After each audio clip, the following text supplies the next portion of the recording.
દિલ્હીમાં યોજાનારા રાષ્ટ્રીય ડુ ઓર ડાય પ્રાણી કલ્યાણ આંદોલનના સમર્થનમાં વડોદરામાં શાંતિપૂર્ણ રીતે વિરોધ રેલી યોજાઈ હતી. દિલ્હીમાં યોજાનાર રાષ્ટ્રીય સ્તરના ડુ ઓર ડાય પ્રાણી કલ્યાણ આંદોલનના સમર્થનમાં વડોદરા શહેરના પ્રાણી પ્રેમીઓ, ફીડર્સ, રેસ્ક્યુઅર્સ, એક્ટિવિસ્ટ્સ તથા સંવેદનશીલ નાગરિકો દ્વારા એક શાંતિપૂર્ણ વિરોધ રેલી અને જાહેર જાગૃતિ કાર્યક્રમ યોજવામાં આવ્યો હતો. આ રેલી તાજેતરમાં જાહેર થયેલા કમ્યુનિટી ડોગ સંબંધિત અદાલતી આદેશ સામે નાગરિક ચિંતાઓ વ્યક્ત કરવા માટે આયોજિત છે. આ આદેશના કારણે રસ્તાના કૂતરાઓના સ્વતંત્ર જીવન, સુરક્ષા, માનવતાવાદી સંચાલન પર ગંભીર અસર પડવાની શક્યતા છે. સમગ્ર ભારતના પ્રાણી કલ્યાણ સંગઠનો અને નાગરિકો આ મુદ્દે એક જ અવાજ ઉઠાવી રહ્યા છે, જેમાં વડોદરાએ પણ પોતાનો સંવેદનશીલ જવાબદાર અવાજ સહભાગી થયો છે.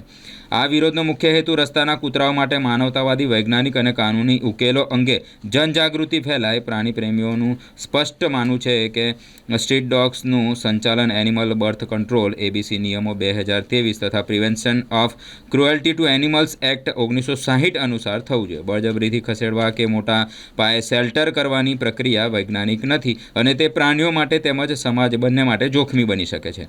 વડોદરાની આ રેલી દિલ્હીમાં ચાલતા રાષ્ટ્રીય આંદોલન સાથે એકતા વ્યક્ત કરવાનો પ્રયાસ છે, જેથી સમગ્ર દેશમાંથી એક સમાન સંદેશ જાય કે ભારતના નાગરિકો ક્રૂરતા નહીં પરંતુ કરુણતા, સહિષ્ણુતા અને કાયદેસર પ્રાણી કલ્યાણના પક્ષમાં છે. આ રેલીની શરૂઆત કાલાઘોડા સર્કલ, જેલ રોડ, શનિ મંદિર, દાંડિયા બજાર ચોક થઈ સુરસાગર પાસે સમાપન થઈ હતી. આ કાર્યક્રમમાં સંપૂર્ણપણે શાંતિપૂર્ણ, ગેર રાજકીય અને જાહેર વ્યવસ્થાનો માન રાખીને આયોજિત કરવામાં આવી હતી. સર, આજે બધા પશુ પ્રેમી ભેગા થયા છે. દિલ્હીમાં જે 7 નવેમ્બરે ચુકાદો આવ્યો છે કે જાહેર જગ્યા પરથી બધા જાનવર હટાવવામાં જાય, જેમાં કૂતરા, બકરા, ગાય અને બિલાડીઓ આવી છે અને જાહેર જગ્યા પરથી જેવી રીતના હટાવવામાં આવ્યા છે, તો અમારું કહેવાનું એવું જ છે કે જાહેર જગ્યા પરથી એ લોકોને હટાવવામાં આવે જે ખરેખર રેબિસ ઇન્ફેક્ટેડ છે. નિર્દોષ લોકોને ના હટાવો, એના સાથે કોઈ અન્યાય ના કરો. એટલે આજે અમે દિલ્હીને સપોર્ટ કરવા માટે વડોદરાથી અમે આજે પ્રોટેસ્ટ કર્યું છે. શ્વેતા દુબે એકજૂટ થઈને એક શાંતિપૂર્ણ રેલીનું આયોજન કર્યું છે.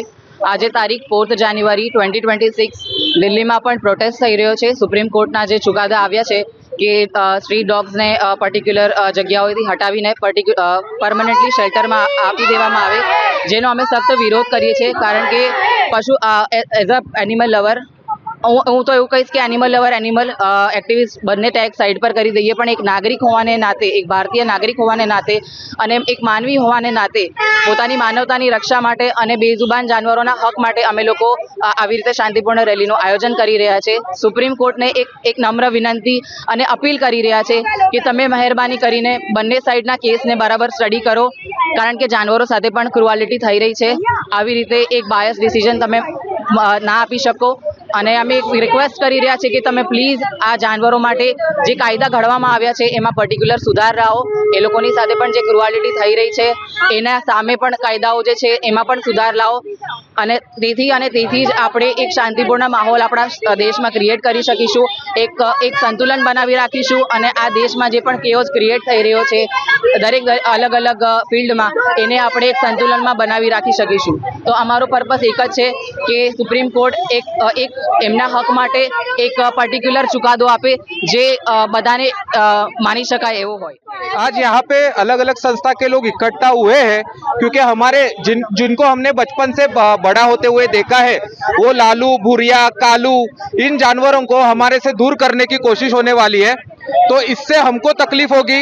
तो हम लोग, हमारा जो संविधान ने हक दिया है हमको कि हम लोग प्रोटेस्ट कर सके, जिस से प्रॉब्लम हो रही है वो प्रॉब्लम हम बता सके, तो हम संविधान के अंडर रह के यहाँ पे प्रोटेस्ट के लिए सब लोग जमा हुए हैं, हमारे प्यारे जानवरों के लिए, उन जानवरों के लिए जो खुद बोल नहीं सकते. हमारी मांग यही है कि जो शेल्टर में डालने वाला जो फैसला लेने वाले हैं वो सॉल्यूशन नहीं है. शेल्टर पे डालो, इसके बजाय उनकी नसबंदी पे ध्यान दो, उनके वैक्सीनेशन पे ध्यान दो, अवेयरनेस पे ध्यान दो. ये एक ही सोल्यूशन है. અભિષેક અમે વડોદરાથી અર્પિતા કુંવર, વિભો કુંવર બોલું છું અને આ ડોગની રેલીમાં આવ્યા છે.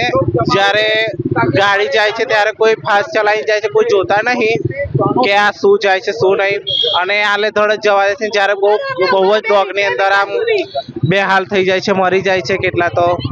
તો મહેરબાની કરીને શાંતિથી ચલાવો, ધીરેથી ચલાવો અને તમારું બી ધ્યાન રાખો અને ડોગનું બી ધ્યાન રાખો.